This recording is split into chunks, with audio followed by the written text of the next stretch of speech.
bitewe n'amakuba akomeye ugihe ubonye ko bicitse pe yubara imigisha yawe ukwihangana erega ni myinshi yo gutangaza Imigisha n'ibare yose Imana yakugariye uyibare yose ntusige n'umwe erega ni myinshi yo gutangaza. Ndabasuhuza mwese mu izina rya Yesu. Nifuje nka Musenyeri wa Kigali ngira ngo nakongera nkabibwira ndi Nathan Rusengo Amooti nkabarije umwepiskopi wa Diocese ya Kigali y'abangirikani. Ubwo rero ikigendererwa cyanjye kwaro kugira ngo nganire n'abangirikani kuri uyu munsi wo ku cyumweru muri bino bihe bigoye turimo kunyuramo. Ni gihe twatewe n'indwara coronavirus, ni indwara yaje mu gihe tutayitekerezaga. Mbese je nabigereranya nkuko byari bimeze hambere, ingo zageraga zitya zigaterwa n'intare, zigaterwa n'indi nyamaswa y'inkazi se, abantu bakikanga, abagabo bagashaka amacumu, bagahagarara bakarwana ku miryango yabo. Ni muri ubwo buryo nifuje kuganira n'abapastori b'abangirikani n'abakristo bacu mu miryango yacu aho turi, kugira ngo uko tuvuge ngo ibi bihe bimeze biti. Mbona iki gihe ni igihe kidasanzwe kuko ni kino gihe twatewe n'uburwayi. Nari ndi muri Amerika hambere ahangaha, nicyo gihugu twese twemera tuzi ko ari igihangange, ariko ubu burwayi bwaraje bose bamera nk'ubushwiriri, bararira nk'abana. Ejo bundi mwabonaga perezida w'abantu barimo kumusengera, yaricaye abapastori barimo kumusengera binginga Imana ngo bagirire neza. Ubwo rero ndakugira ngo mbabwire aho muri leta yashyizeho ingamba z'uburyo twakwirinda, cyane cyane kureba ngo ntago abantu benshi bahuriye ahantu hamwe, gukaraba, kugira isuku, mbese ubwo ngubwo kugira isuku, gukaraba kenshi no gukoresha ziriya sanitizer zagiye ziri ahantu hose hatandukanye. Ariko cyane cyane nko kuri Cathedral Saint Etienne hagiye bashyiraho ama stations atandukanye kugira ngo abantu bashobore gukaraba mu ntoki, bashobore kugira isuku, mbese bashobore kwisukura. Nendaga ngo mbatware muri zaburi nkunda cyane, nkunda gusoma zaburi, ni ibitabo nkunda gukoresha cyane cyane mu bihe nk'ibi ngibi by'amasengesho, murika ko ibintu byaje turi mu minsi 40 yo gusenga. Hariho rero nkunda gukoresha zaburi kuko ni igitabo kimfasha cyane. Nashaka kubatwara muri zaburi ya 40 tugahera ku murongo wa mbere tukageza ku murongo wayo wa gatatu. Umurongo wa mbere uvuga ngo nategereje Uwiteka nihanganye yumva gutaka kwanjye. Uwa kabiri ngo ankura mu cyobo cyuzuye isayo, muri cyo cyobo cyuzuye isayo niho yankuye ngo antereka ku rutare, arangije akomeza intege zanjye, ngo anshyira indirimbo mu kanwa, ngo ni indirimbo yishimwe benshi bazayireba kandi bazatinya. Iki gice rero gitangira umwanditsi wacyo ariwe mwami Dawudi ngo ari mu cyobo cyuzuye isayo. Abantu mwese muzi ukuntu abantu bacukura ibyobo. Twigeze gucukura icyobo hariya i Masaka, umwana aracukura, arimo gucukura toilette, ageze muri metero 20 kuzimu afatirwayo na gazi. Polisi y'u Rwanda niyo yadufashije kugira ngo ishobore kumuzamurayo. Ahanga rero uyu nguyu nawe mwanditsi aravuga ngo nawe yari mu cyobo, ngo icyobo cyari cyuzuye isayo nyinshi cyane. Ariko igisetsa ntabwo Bibiliya itubwira ninde wamushyize mu cyobo. Ese yimanuyeyo? Ntabwo batubwira n'uwacukuye icyo cyobo. Icyo cyobo cyacukuwe nande? Ikindi ntibatubwira uwashyize isayo, kuko ntabwo ari ngombwa ngo ibyobo byose biba bifite imisayo. Icyobo kigira imisayo ni cyari kirimo amazi, yenda ubwo cyari kirimo amazi. Ariko ntabwo umwanditsi avuga ukuntu yageze muri icyo cyobo.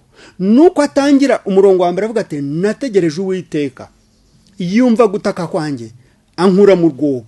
Nge rero mbona nk'ubu burwayi bwa corona bwaduteye, nge nacyo nkitwara nk'icyobo kidasanzwe ahubwo, kandi ntabwo twavuga ngo cyobo cyashukuwe n'abashinwa kuko n'uburwayi bwatangiriye. Ariko ibyo ari byo byose turasa n'abari mu cyobo.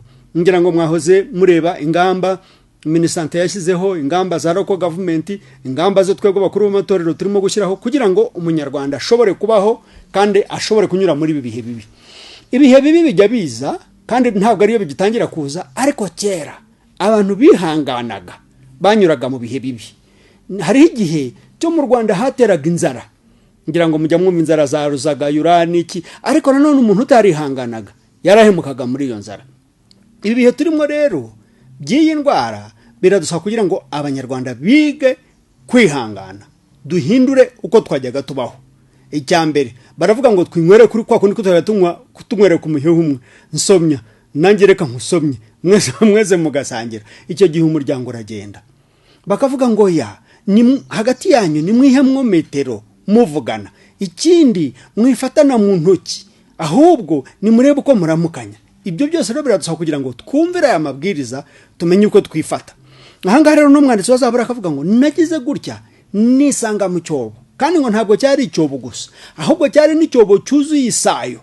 Isayo rero ni urwondo rufata, ushobora gukandagiramwo ukarigita ugafatirwamo. Abantu barasaya, imodoka zirasaya, inyamaswa zirasaya. N'uyu rero uyu mwanditsi wandikaga ahangaha aravuga ngo nawe yarasaye.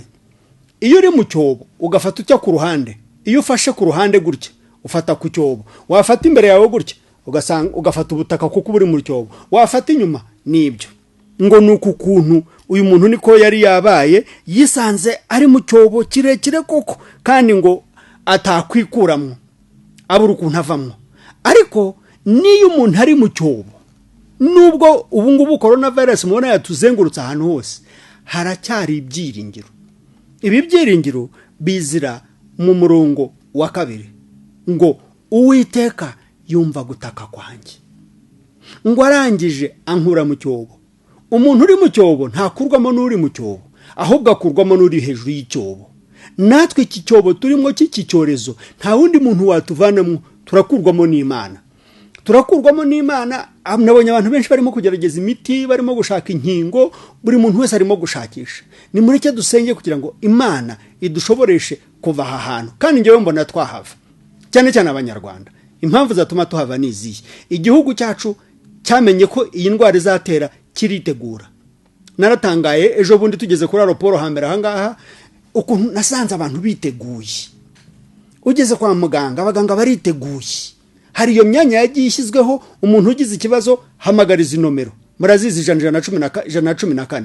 Abantu bose bamaze kuzimenyera. Ugize ikibazo ugahamagariza nomero. Nimureke rero twe guhera muri cya cyobo ngo duheranwe n'agahinda, duheranwe n'amarira, duheranwe n'ubwoba. Kubera ko ubwoba nabwo bwarateye. Njya nibuka kera aho twari dutuye mu mashyamba, inyamaswa yarateraga. Abantu tugaheranwa n'ubwoba, mukagira ubwoba rwose, ugahindira igitengo mu nzu, kandi we uri mu nzu, abari hanze na uri hanze akaba yafashe icumu.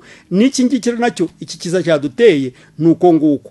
Ariko abantu b'Imana nitwihangana tugategereza Uwiteka, izumva gusenga kwacu kandi izadukura muri iki cyobo, kuko yarasezeranje muri Zaburi ya 23 umurongo wa 4 ngo niyo mwanyura mu gicucu cy'igikondo mbe cy'urupfu, nzaba ndi kumwe nawe, ngo inkoni yanyu n'inshyimba yawe niyo iturengera.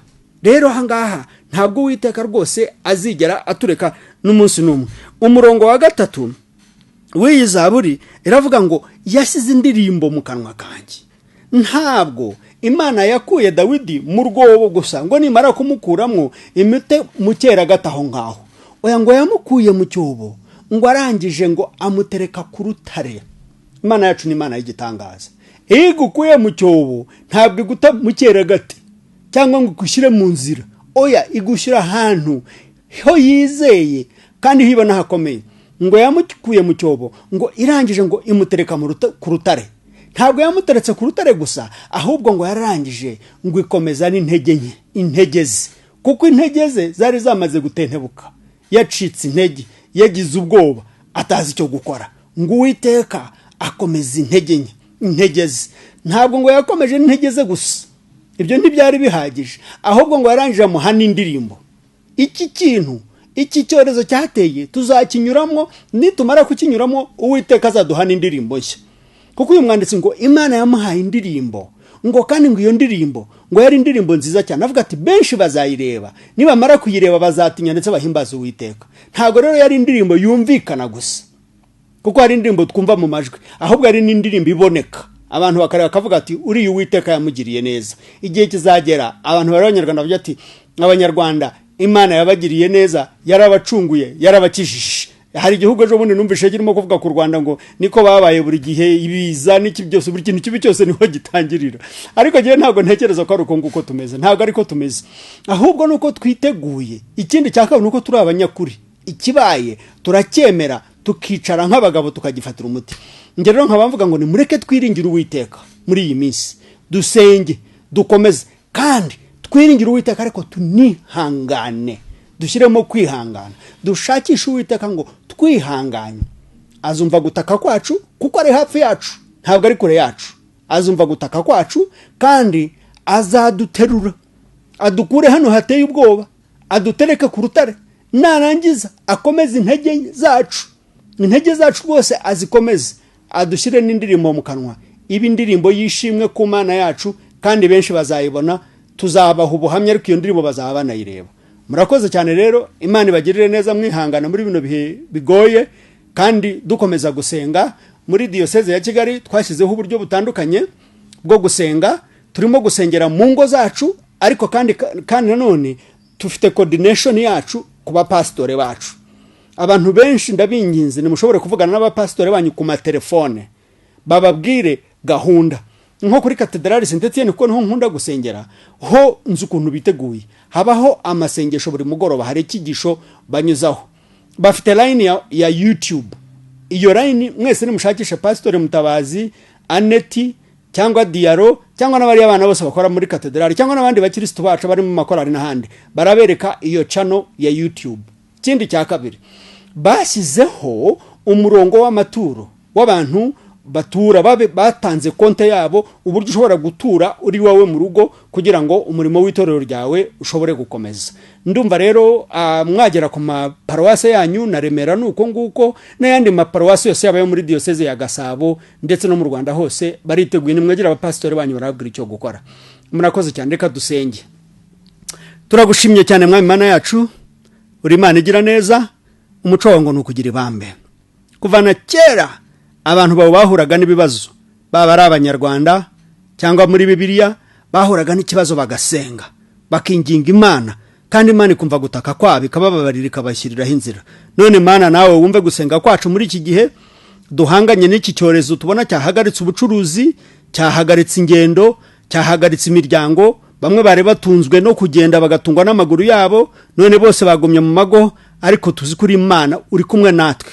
Kuvana wa munsi wahindukaga Emmanuel, ugendana n'umwana w'umuntu, ubona urimo kubabana natwe, urimo kurirana natwe. Twibuke rero ducungure Nyagasani, kuko turi muri iki cyobo, tuzi neza ko ari we watuvanayo, ukatuzamura, ukadutereka ku rutare. Ntabwo wadutereka muri indi sayo, ariko ukadutereka ku rutare, kandi ugakomeza intege zacu. Ndetse dutegereje niyo ndirimbo yishimwe uzashyira mu kanwa kacu, kugira ngo tuyiririmbire abana bacu n'abuzukuru bacu ndetse n'abazadukomokaho bose, kubwa Kristo umwami wacu. Amen.